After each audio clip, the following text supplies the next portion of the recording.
दोस्तों, भाषा शिक्षण 5 मिनट ट्रांसलेशन क्लासेस के आज की इस पहले सत्र में आपका स्वागत है। आज मैं आपको अंग्रेजी का एक सेंटेंस अर्थात एक वाक्य दूंगा। इस वाक्य में हम अंग्रेजी ग्रामर की बारीकियां देखते हुए और उसका हिंदी में अनुवाद कैसे करते हैं इस पर चर्चा करेंगे। चलिए शुरू करते हैं।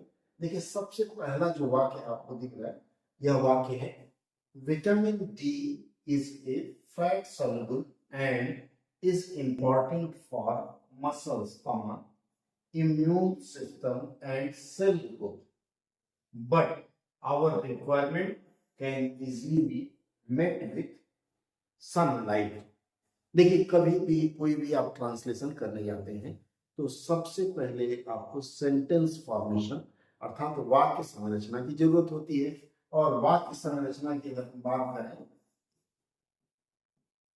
सेंटेंस की बात करें तो अंग्रेजी में सबसे पहले आता है सब्जेक्ट, उसके बाद वर्ब और ऑब्जेक्ट। अगर आप इन तीन चीजों को अच्छी तरह नहीं जान पाते हैं तो आप लाख प्रयास कर लें, आप अनुवाद अच्छा नहीं कर पाएंगे। इसके लिए जरूरी है सब्जेक्ट, वर्ब एंड ऑब्जेक्ट पहचानना।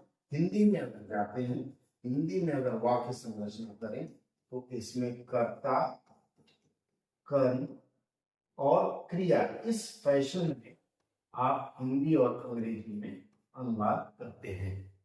अब यहाँ जो मुख्य बात है कि आपको एक वाक्य दिया गया है, इसमें हम सब्जेक्ट, वर्ब और ऑब्जेक्ट या कर्ता, कर्म और क्रिया कैसे निकालेंगे। देखिए, बहुत आसान है। कर्ता, कर्म, सबसे पहले देखिए यहाँ पूछा जाता है, आप प्रश्न करेंगे क्या, क्या और कौन। आप इस वाक्य में प्रश्न करेंगे कि कौन या क्या। Vitamin D is fat soluble, मतलब कौन है तो विटामिन डी। इसको हम लोग सब्जेक्ट या फिर कर्ता मान करके काम आगे बढ़ाएंगे। उसके बाद कहाँ है फैट, जो शब्द है, फैट भी एक प्रकार का नाउन है, और नाउन है तो संज्ञा या सर्वनाम, कर्ता या कर्म होते हैं, तो यह फैट जो है वो कर्म हो जाएगा। और उसके बाद घुलनशील, घुलने वाला, यह क्रिया रूप में आप ले सकते हैं, हालांकि यह विशेषण है, फैट में घुलने वाला। अब हम इसका अनुवाद करना शुरू करेंगे। चलिए हम इसको मिटाते हैं।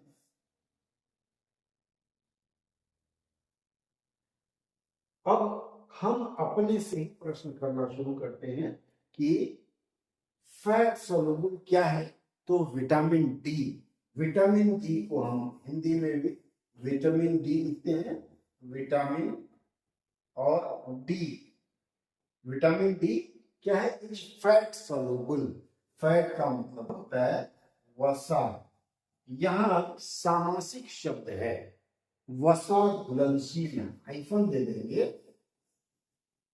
घुलनशील। लेकिन इससे हमारा काम नहीं चलेगा, इसलिए हमें यहाँ कारक चिन्ह का प्रयोग करना पड़ेगा, अर्थात वर्षा में घुलनशील इस है।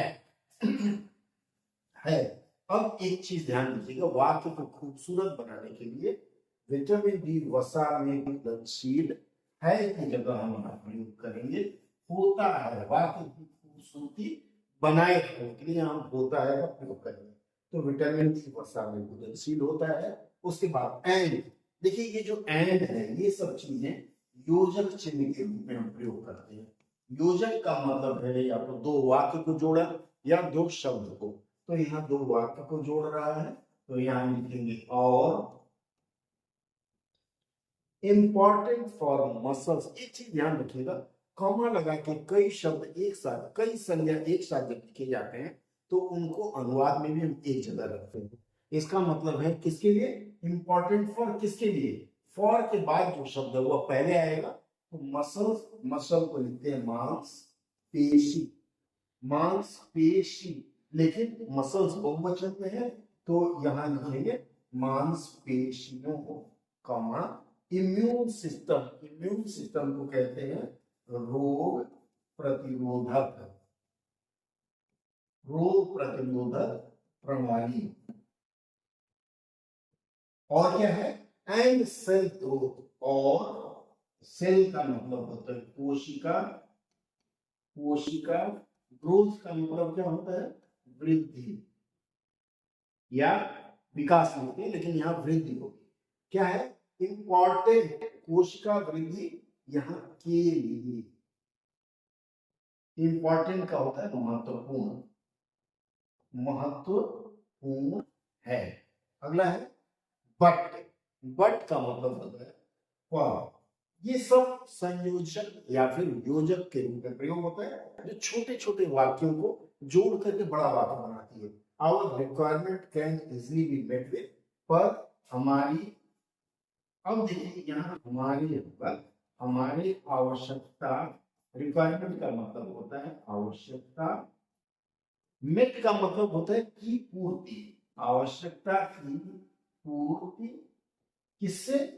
इजीली बी मेड, आसानी से,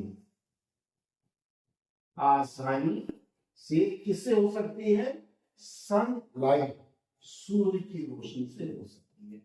सूर्य की रोशनी, सनलाइट, रोशनी से हो सकती है, हो सकती है। देखिए यहाँ इस वाक्य के अनुवाद में हमने कुछ जगह अपने मन से, जैसे सनलाइट, सूर्य की रोशनी, हाइफन करके सूर्य रोशनी लिख सकते थे, से हो सकती है।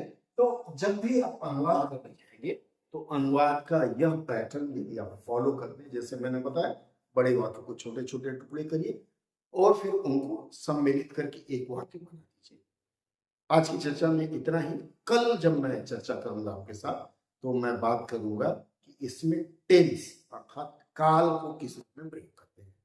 बहुत बहुत धन्यवाद। अगले सत्र में जुड़ते हैं। अगर अच्छा लगा हो तो सब्सक्रिप्शन और थम्स अप दोनों बनता है।